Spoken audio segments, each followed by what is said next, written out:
This holiday season, you might be looking for nutritious, convenient meals to keep you energized on jam-packed days.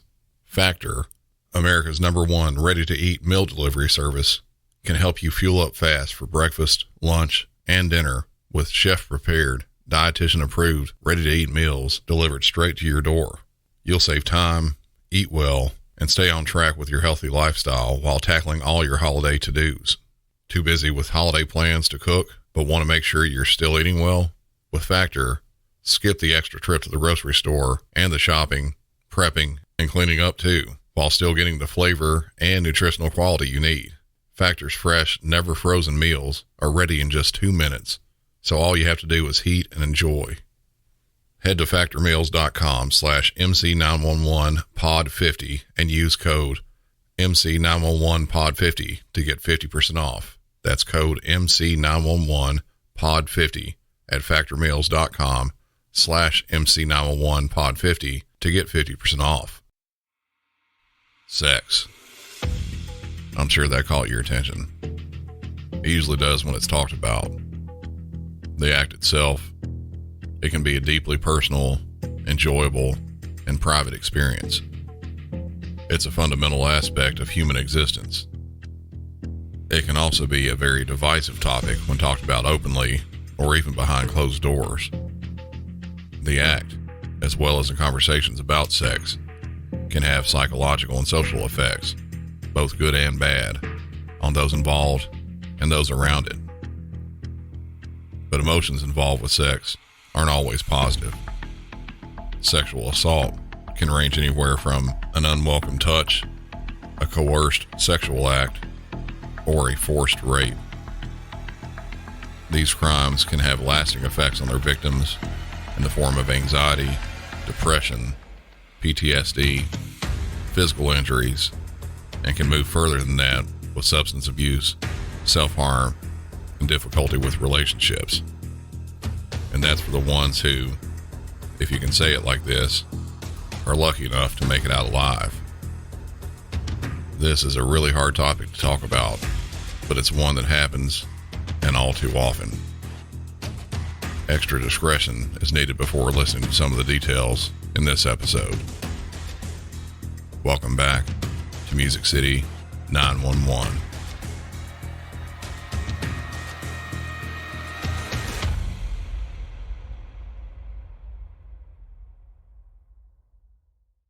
Send in the police. 911. This came behind Hello? me and grabbed my... Hello? What's the emergency? This guy just came behind me and put his hand up my pants doing that. Do you know him? No, I have no idea who he is. It's this black guy. Okay. What's your address? I'm right here in front of the McDonald's. The McDonald's on what street? On Pacific and Edinger. Pacific and Edinger? Yes. Are you not by Bristol and Edinger? No, I'm on Pacific and Edinger. Pacific and Edinger in front of the McDonald's? Yes. Okay. Is he still there? No, he took off running. What way did he take off? He took off down Pacific going towards Warner. On Pacific going towards Warner. Okay, what's your name? Okay, can you give me a description? You said he was black, correct? He was wearing like a bunch of like a white sweater around his head. Okay. Did he appear to be transient? Yes. Okay, about how old? Like in his early 30s, late 20s. And then what color pants was he wearing? He was wearing like a lot of white and baby blue. Like, do you remember what color his pants were? I believe they were white. White pants? I think he was wearing all white, yeah. And then a white shirt as well? He was wearing something baby blue and a white shirt around his head. Okay. Did he have any weapons? Not that I saw. I was literally reaching for something in my car, and he just came behind me and put his hands up my skirt. Okay. And then, so you're right now, you're at Pacific and Edinger, correct? At the McDonald's right now? Yes. Okay. Yes. This call came into the Santa Ana, California Police Dispatch Center on October 4th of this year, a little after 8 p.m. From the sound of it, the caller, whose name was redacted and kept private, had never met the suspect before. She was bending over to put something in her car, and he walked up behind her and put his hand up her skirt and then ran off. After having a bit of trouble with the correct location, probably because just like any other city, it seems like there's a McDonald's on every other corner, the dispatcher did a great job of getting a good suspect description, which was described as a male black in his late 20s to early 30s, possibly homeless, wearing white and baby blue clothing. Also, what was very important was his direction of flight, the way he ran off. She didn't indicate that he was in a vehicle, and he took off on foot, running into a nearby neighborhood. The direction of flight of the suspect is right up there with the importance of obtaining a good description in regards to trying to catch a criminal quickly. While police were on their way to McDonald's, another call came in dispatch. See if you notice a similarity. Santa Ana 911. I got a situation over here. There's some guy getting beat up over here at 1621 West Stanford Street. Okay. Maybe 2 Hispanic males, 1 black male. 2 Hispanic males beating on a black male. Any weapons involved? No, I don't see any. Okay. And are they all out on the street? Yeah, they're in the street. In the middle of the street? Yeah. Is that what I hear in the background? Yeah. The 2 male Hispanics, how old are they? Maybe mid to late 30s. I mean, mid to late 20s, maybe early 30s. Like 25 to 30? The first guy, what color shirt and pants is he wearing? There's one wearing all black, black tank top, black pants. Another one wearing black shirt, black pants, black male wearing blue shirt, white shorts, I believe. Do you know why they are assaulting him? I have no clue. They were chasing him, then they got him, and then they started beating him up. How old is he? Who? The male black? Maybe 25. I mean, maybe like 35. What's your name? Are they still there? Yeah. They're still hitting him? Not anymore. He's on the floor. He looks pretty beat up. So you think he needs paramedics? Maybe. I'm not sure. The address given, which was 1621 West Sanford there in Santa Ana, was just a block and a half directly behind the McDonald's. The proximity to this and the McDonald's, along with a description that was pretty similar, a male black somewhere between 25 and 35, that's a pretty big coincidence, all in that short amount of time. The caller stated that 2 male Hispanics were beating on this guy, and you could hear some commotion in the background. Police got to the scene of the fight, where the 2 male Hispanics had already left, and found the other male laying on the sidewalk, barely conscious. Here's the guy. The guys that beat him up, though, were they? Yeah. Was it you? No, this guy. So you're saying this guy took the... Yeah, I see those guys walking and why is this guy is all... I see the guy in the truck over there. You know that. This must be the guy. This is the... Yeah, from the McDonald's. Hey, can you put your hands behind your back? Can you place your hands behind your back? Get on your stomach. Get on your stomach. On your stomach. Come on. On your stomach. Here's the part.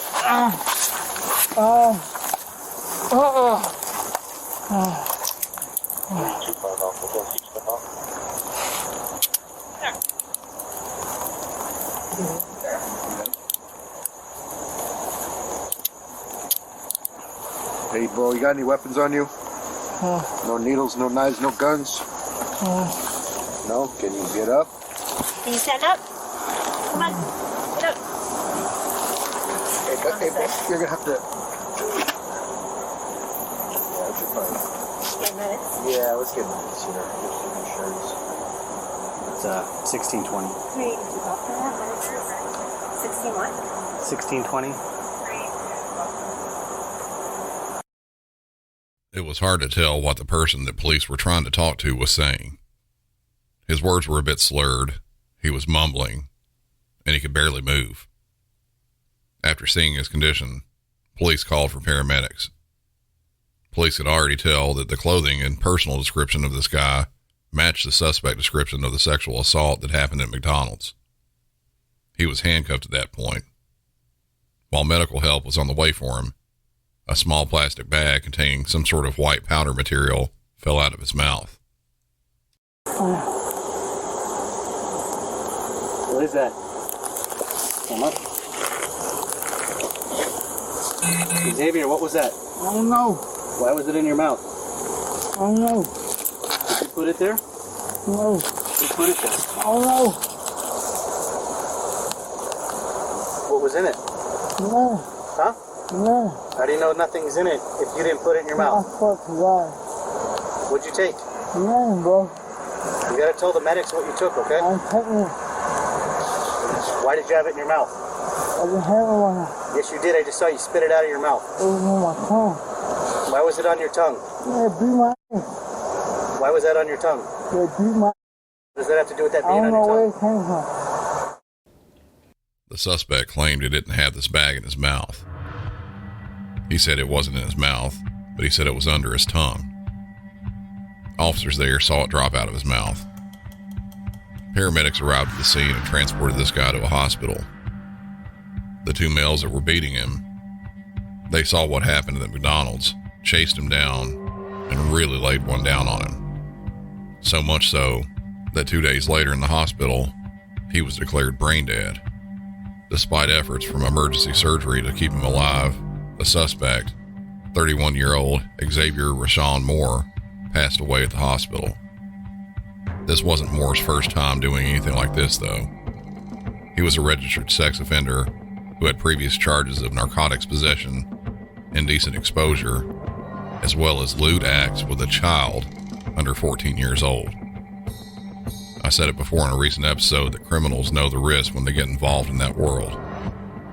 That there's a risk of injury or death because of the path they chose to walk down.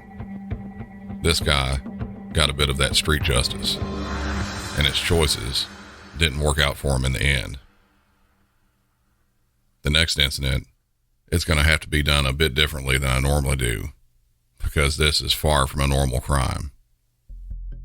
September 9th, 2021, in Key West, Florida, an unnamed female was vacationing and left her room at the Casa Marina Hotel and went to a nearby restaurant on Duval Street, where she had 4 to 5 glasses of wine. After leaving that restaurant, she went to a sports bar, also located on Duval Street, but details of what happened in the bar were sketchy, though likely more alcohol was consumed.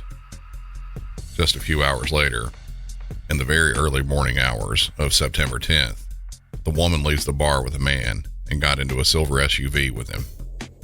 Fearing that something wasn't right, the female got out of the car, but the man jumped out and forced her to the ground, where he then sexually assaulted her.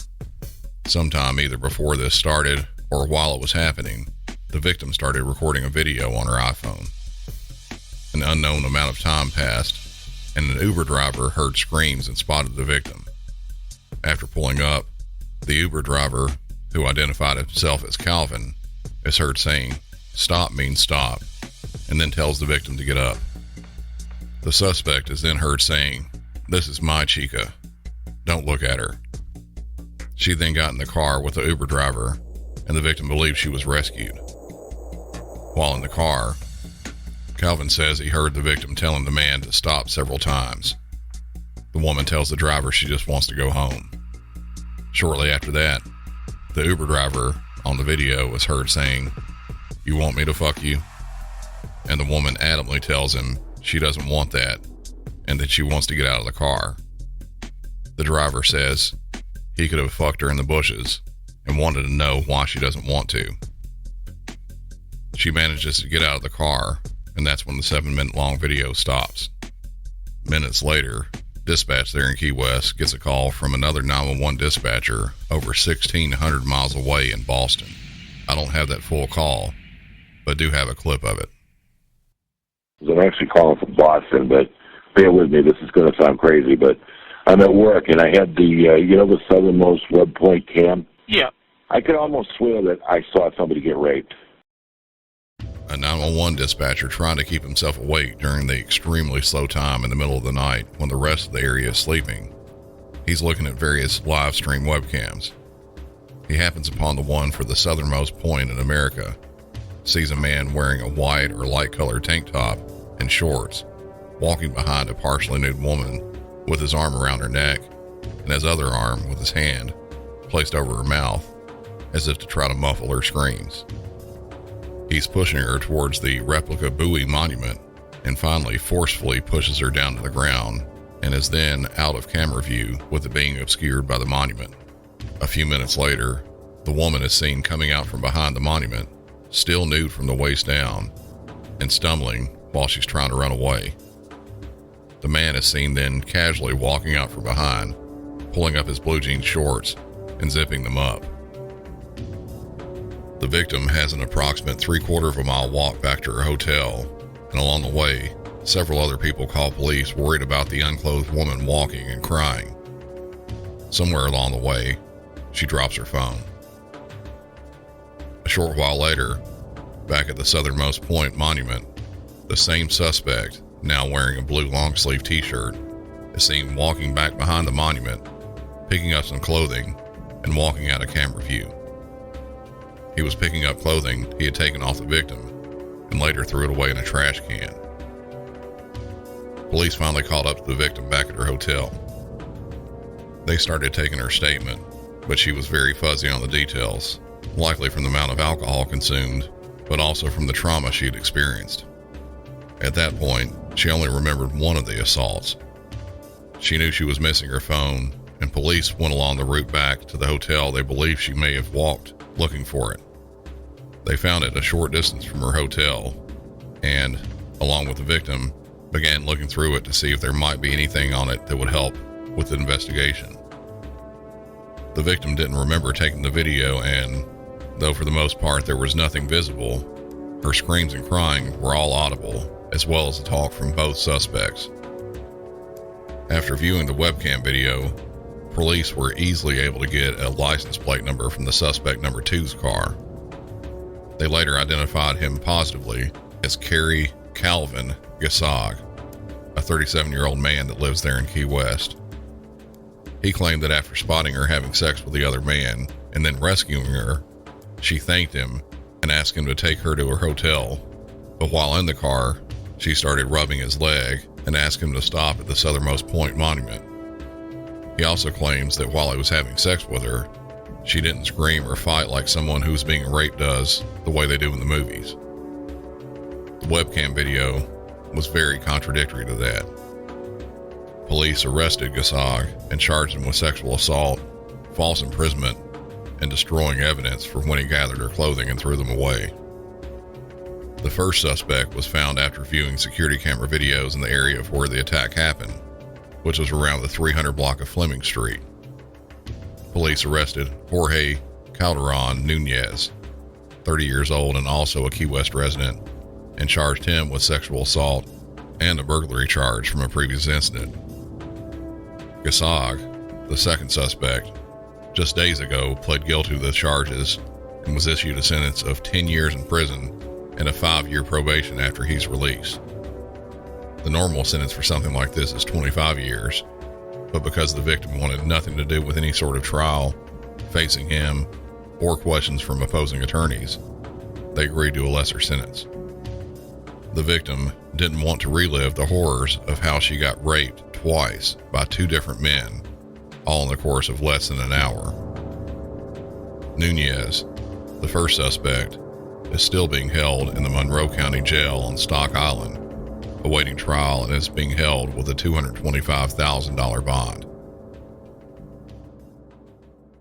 The last incident we'll talk about, it may be the darkest of them all. Van Buren 911, what is the address of your emergency? This is Cass County with the transfer. I have a gentleman on the line. He's at Oak Shores Campground. His wife did not return from a walk this morning. Okay. All right, sir. You said your wife went for a walk.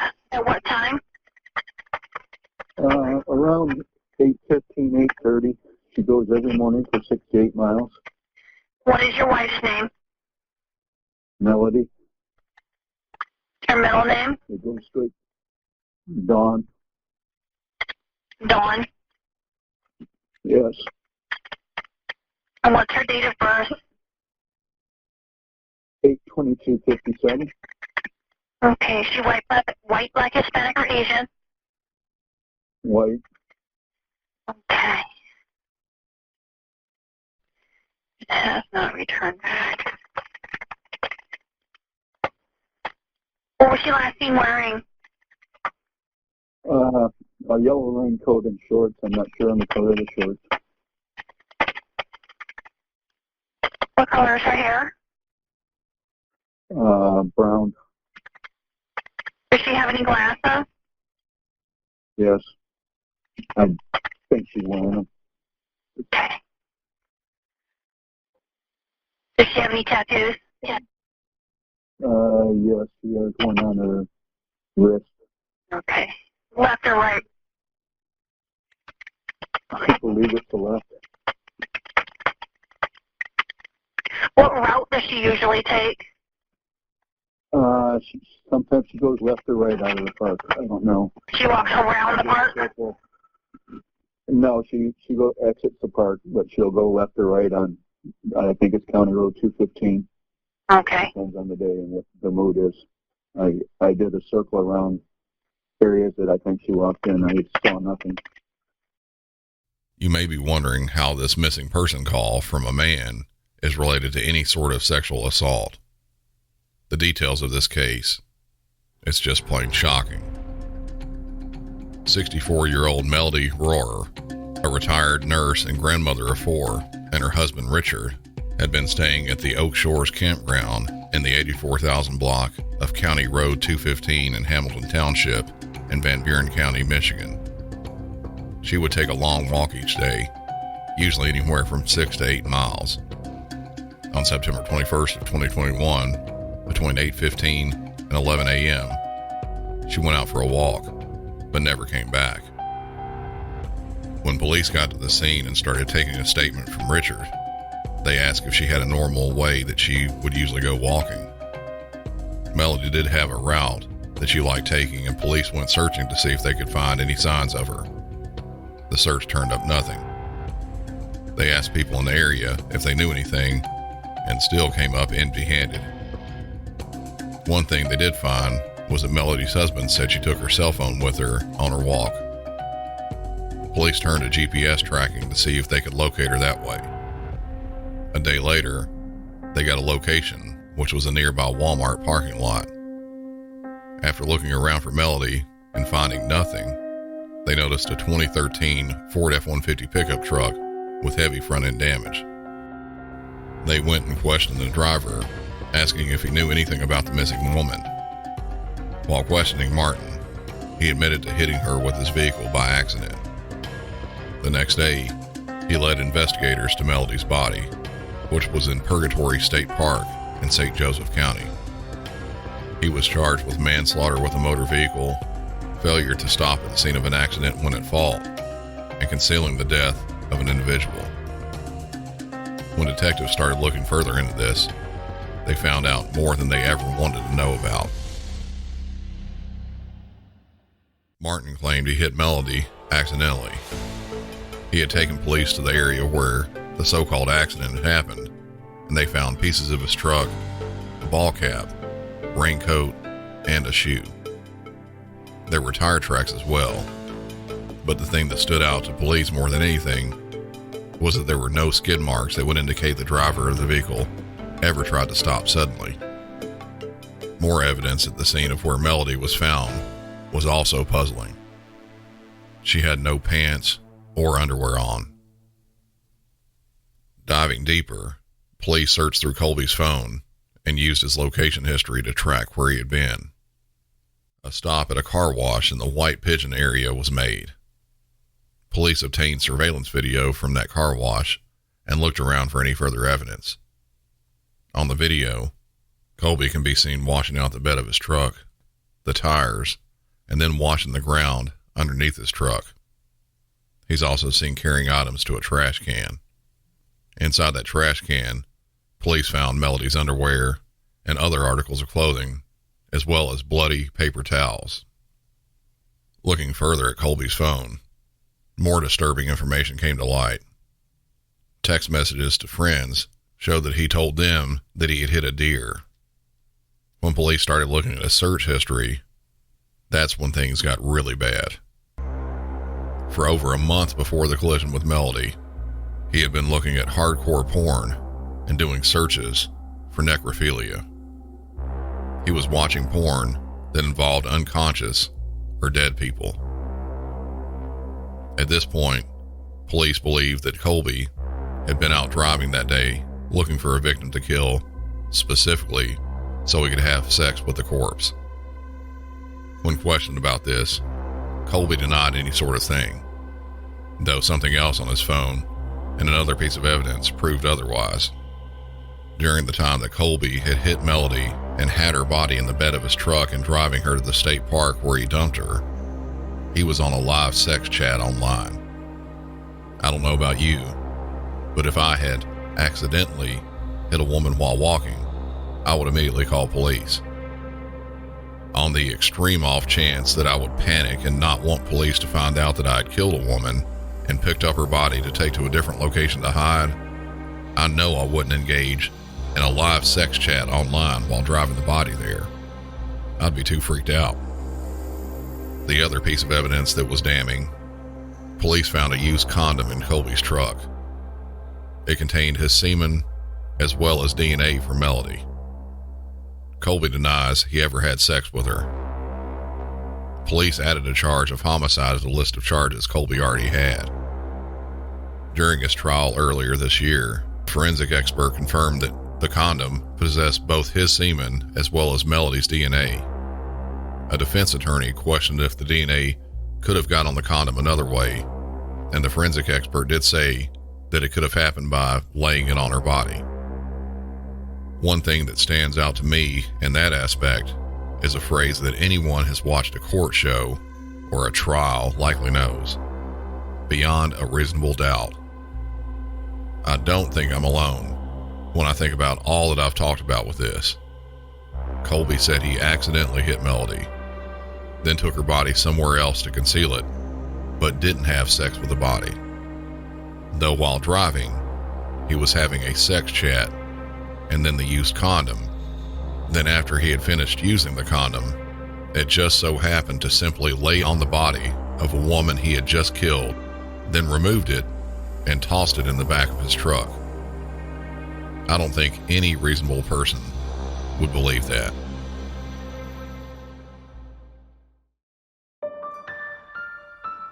Colby was found guilty of his crimes and sentenced to life in prison without the possibility of parole. He wasn't charged in any sex act against Melody, though, because there's no law on the books in Michigan regarding having sex with a dead body.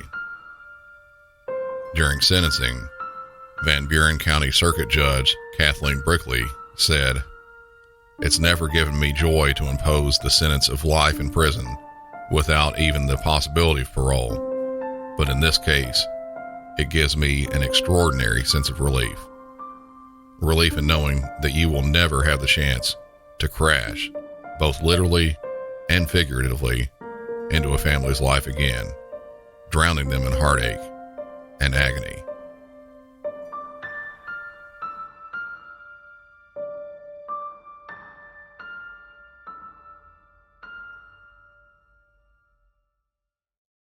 If you haven't done so yet, check out my new podcast, Southern Sleep Stories.